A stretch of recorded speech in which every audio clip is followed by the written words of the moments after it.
बोलो सत्यवान सावित्री की जय। भद्र देश के राजा अश्वपति ने पत्नी सहित संतान के लिए सावित्री देवी का विधि पूर्वक व्रत तथा पूजन करके पिता तथा पति दोनों के घर का श्रृंगार वाली पुत्री होने का वर प्राप्त किया। सर्वगुण से संपन्न देवी सावित्री ही पुत्री के रूप में अश्वपति के घर कन्या के रूप में जन्मी। शुक्ल पक्ष के चंद्रमा की भांति बढ़ती बढ़ती युवा हो गई।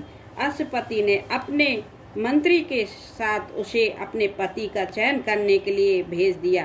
सावित्री अपने मन के अनुकूल वर का चयन करके जिस दिन लौटी उसी दिन देवर्षि नारद अश्वपति के यहाँ पधारे। नारद के पूछने पर सावित्री ने कहा, महाराज धूमत्सेन जिनका राज्य हल लिया था, जो अंधे होकर पत्नी सहित बनों बनों की खाक छानते फिर रहे हैं, उन्हीं के इकलौते पुत्र सत्यवान को भावनात्मक स्तर पर मैंने अपना पति होना स्वीकार कर लिया है। नारद जी ने सत्यवान तथा सावित्री के ग्रहों की गणना करके अश्वपति को बधाई दी तथा सत्यवान के व्यक्तिगत के गुणों की भूरी भूरी प्रशंसा भी की। किंतु इस नर रत्न के बारे में नारद ने यह भी बता दिया कि जब सावित्री 12 वर्ष की हो जाएगी तब सत्यवान परलोक सिधार जाएगा।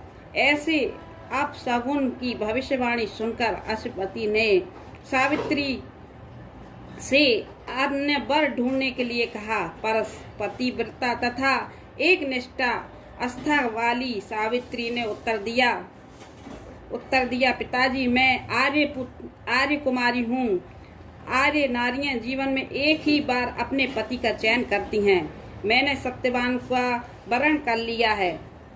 अब वे चाहे अल्प आयु हो या दीर्घ आयु हो, मैं किसी अन्य को अपने हृदय में स्थान नहीं दे सकती। विवाह हो गया। सावित्री अपने ससुर और परिवार के साथ जंगल में रहने लगी। भाई अपनी सास तथा ससुर की बड़ी सेवा करती समय बीतता गया। आखिर सावित्री 12 वर्ष की हो गई। उस दिन जब सत्यवान लकड़ी काटने के लिए चला तो सास ससुर से आज्ञा लेकर वह भी उसके साथ चल दी। जंगल में सत्यवान ने मीठे मीठे फल लाकर सावित्री को दिए और स्वयं एक पेड़ पर लकड़ियां काटने के लिए चढ़ गया। थोड़ी ही देर के बाद उसके सिर पर भयानक दर्द उठा। वह नीचे उतरा।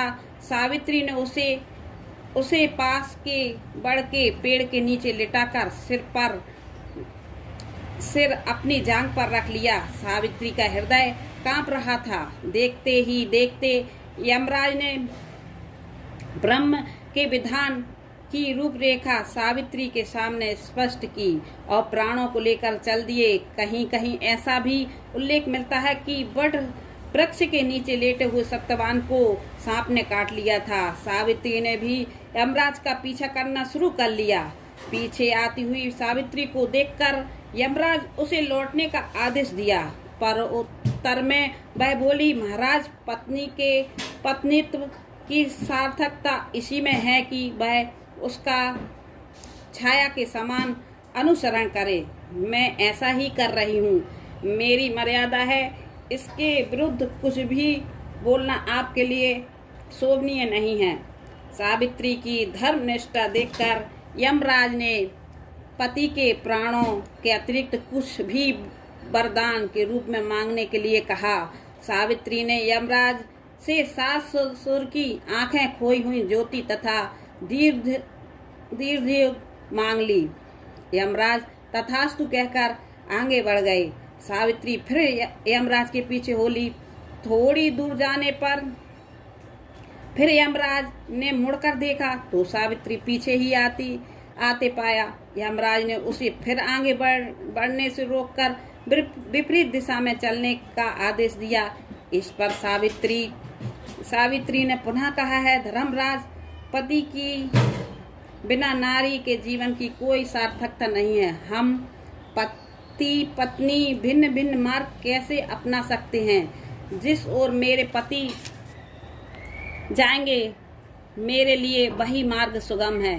यमराज ने सावित्री के पतिव्रता धर्म की निष्ठा पाकर पुनः वरदान मांगने के लिए कहा है। सावित्री ने 100 भाइयों की बहन होने का वर मांग लिया।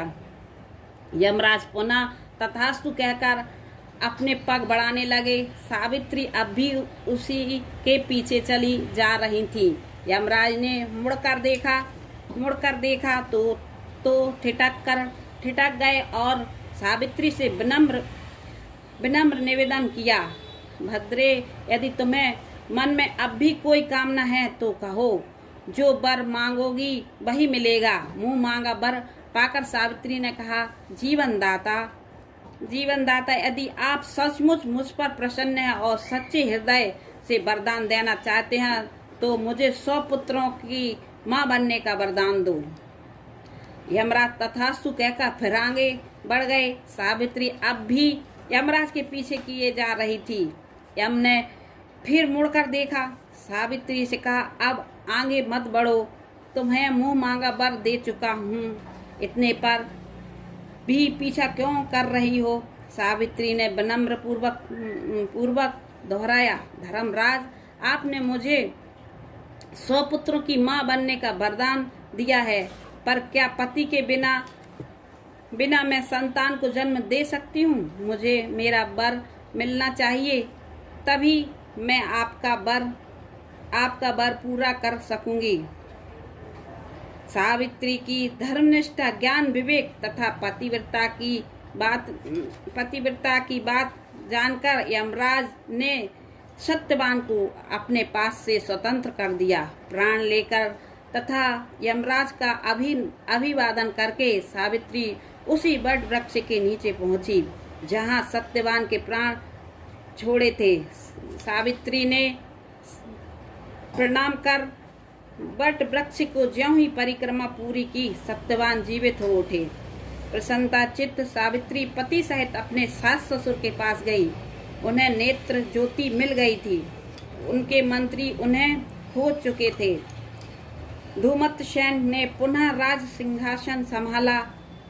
महाराज अश्वसेन 100 पुत्रों के पिता हुए और सावित्री 100 भाइयों की बहन। सावित्री भी वरदान के प्रभाव से 100 पुत्रों की मां बनी। इस प्रकार चारों दिशा में सावित्री के पतिव्रता धर्म का पालन की कीर्ति से गूंज उठा। इन्हीं चरित्रों से भारतीय नारी इस व्रत को करके पतिव्रत धर्म के पालन के लिए पूर्णता आस्था से प्रेरणा पाती है। बोलो सत्यवान सावित्री की जय।